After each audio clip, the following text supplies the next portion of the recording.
काल दिवसभर महाराष्ट्रातील अनेक भागामध्ये चांगला पाऊस झाला, मात्र आज हा पाऊस जो आहे तोच पूर्णतः थांबलेला आहे। याला कारण काय आहेत किंवा यावरून खूप आता चर्चा सुरू झालेल्या आहेत। हवामान खात्याचेही वेगवेगळे मीम्स व्हायरल होत आहेत। मात्र कालचा पाऊस खूप मोठ्या प्रमाणात मुंबई, कोकण आणि पुण्यासह इतर भागातही झाला।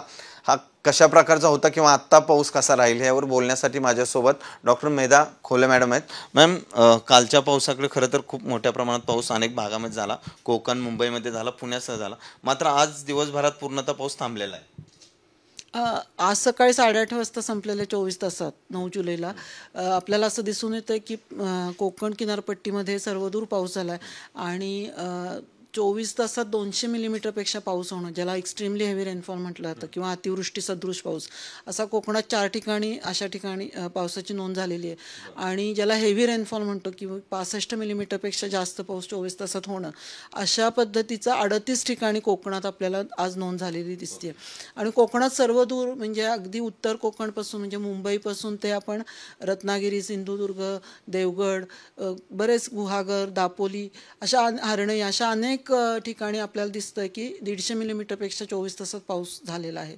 आणि हा असा पाऊस होण्याचं मुख्य याला कारण असं होतं की पश्चिम किनारपट्टीलगत कमी दाबाचा पट्टा अतिशय सक्रिय आहे आणि त्याच्यामुळे मान्सूनच्या वाऱ्यांचा वेग मोठ्या प्रमाणात वाढलेला आपल्याला दिसून येतोय आणि त्याचा परिपाक म्हणून अशा पद्धतीचा पाऊस कोकणात दिसून आला। त्याचबरोबर मध्य महाराष्ट्राचा जो घाट विभाग आहे पश्चिमेकडचा, लोणावळा, ताम्हिणी, कर्जत, हा पनवेल, हा जो सगळा भाग आहे आणखीन इकडचा, त्या भागामध्ये सुद्धा आपल्याला असं दिसून येतं की मुसळधार पावसाची नोंद झालेली आपल्याला दिसून येते।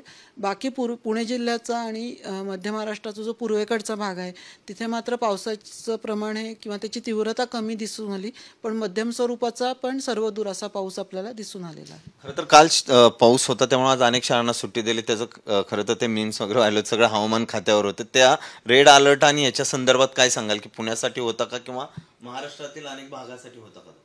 नाही, आधी जेव्हा हवामानशास्त्र विभागाकडून कुठल्याही पद्धतीचे अलर्ट्स दिले जातात तेव्हा त्याचा अर्थ नीट समजून घेणं खूप आवश्यक आहे असं मला वाटतं।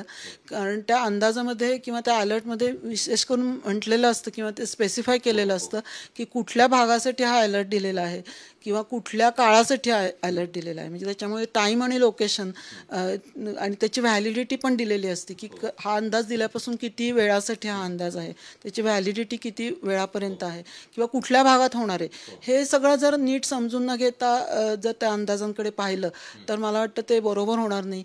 आणि हा जो कालचा रेड अलर्ट दिलेला होता तो काल दुपारी देण्यात आलेला होता आणि तो नाऊकास्ट मोडमध्ये दिलेला होता, म्हणजे पुढच्या 3 ते 4 तासामध्ये कशा पद्धतीचा पाऊस होईल किंवा मुसळधार पाऊस होईल याच्यासाठी तो अलर्ट दिलेला होता।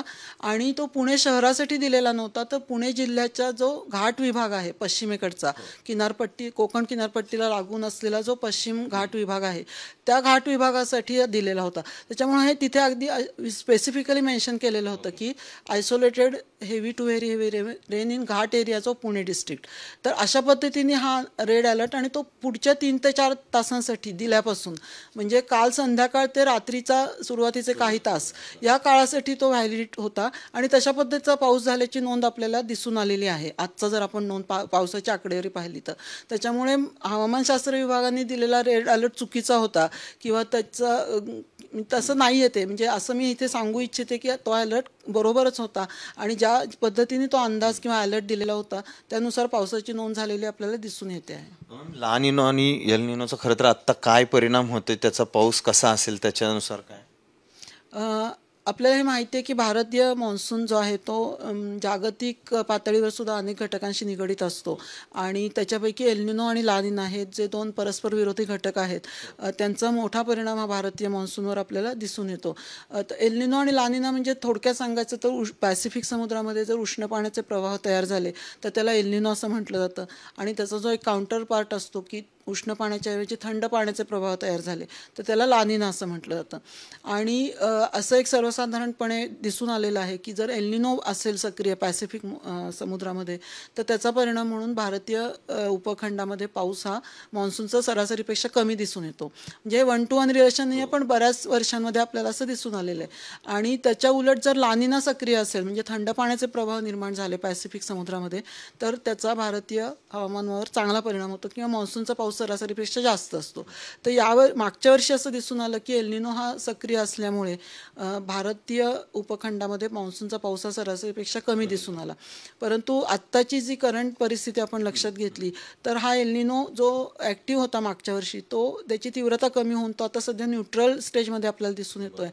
आणि जी एकूण इंटरनॅशनल स्तरावरची प्रेडिक्शन्स आहेत त्यानुसार ऑगस्ट सप्टेंबर दरम्यान हा एल निनोचं रूपांतर ला निनामध्ये होण्याची शक्यता आहे. आणि ला निना म्हणजे थंड पाण्याचे प्रभाव हे पॅसिफिक समुद्रामध्ये सक्रिय होतील ऑगस्ट सप्टेंबर दरम्यान. आणि त्याचा परिणाम निश्चितच भारतीय मान्सूनवर चांगल्या पद्धतीने होईल. आणि मान्सूनच्या उत्तरार्धामध्ये म्हणजे जुलै ऑगस्ट सप्टेंबर या तिन्ही महिन्यांमध्ये पावसा सरासरीपेक्षा जास्त राहील असा अंदाज आहे. पुढचे 5 ते 6 दिवस कसे असतील महाराष्ट्रातल्या पावसाचे? आत्ता सांगितल्याप्रमाणे कमी दाबाचा पट्टा हा सक्रिय आहे कोकण किनारपट्टीलगत आणि त्याचा परिणाम म्हणून पुढचे आठवडाभर हा कोकणात पाऊस कायम राहील, त्याचा जोर कायम राहील. सर्वदूर पाऊस आपल्याला दिसून येईल संपूर्ण कोकण किनारपट्टीत आणि अनेक ठिकाणी मुसळधार पावसाची सुद्धा शक्यता आहे. त्याच्या तुलनेत पावसाची तीव्रता ही इंटिरियर महाराष्ट्रामध्ये काहीशी कमी असेल. सर्वदूर पाऊस अपेक्षित आहे मध्य महाराष्ट्र, मराठवाडा आणि विदर्भामध्ये. पण या तिन्ही उपविभागांपैकी मराठवाड्यात पावसाचं प्रमाण हे तुलनेत कमी असेल. आणि पुन्हा एकदा कोकण किनारपट्टीला लागून असलेले जे घाटाचे भूभाग आहेत पुणे, सातारा, कोल्हापूर या 3 जिल्ह्याचे त्या घाट विभागामध्ये सुद्धा काही तुरळक ठिकाणी मुसळधार पाऊस होण्याची शक्यता आहे. कुणाला काळजी किंवा असे काही ह्याची भीतीचं हे आहे का कुठल्या परिसरामध्ये पाऊस जास्त होऊ शकतो? कारण आपण कोकणातला काल रायगडचा जर एक व्हिडिओ पाहिला तर तो अतिमुसळधार पाऊस होता, तो व्हिडिओ खूप व्हायरल होतोय. तर कशा प्रकारे असे ढगफुटीसारखी मी आता सांगितल्याप्रमाणे कोकण विभागांमध्ये पुढचे 6 ते 7 दिवस अशा पद्धतीचा मुसळधार पावसाची शक्यता आहे. ज्या पद्धतीने म्हणजे ढगफुटी सदृश किंवा अतिवृष्टी जर पावसाची अपेक्षित असेल तर त्याचा आत्ता सांगितल्याप्रमाणे नावकास्ट मोडमध्ये त्यावेळी अंदाज दिले जातात की पुढच्या 3 ते 4 तासांमध्ये काय होईल.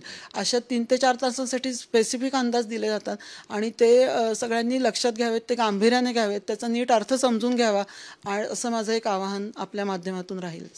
धन्यवाद. खरं तर पुढचे एक आठवडाभर कोकण महाराष्ट्रातील काही भागामध्ये पाऊस जो आहे तो असणार आहे. कोकणामध्ये जास्त असणार आहे, सर्वदूर महाराष्ट्र आणि घाटमाथ्यावरही पाऊस असणार आहे असा अंदाज जो आहे तो हवामान खात्याकडून वर्तवण्यात आलाय.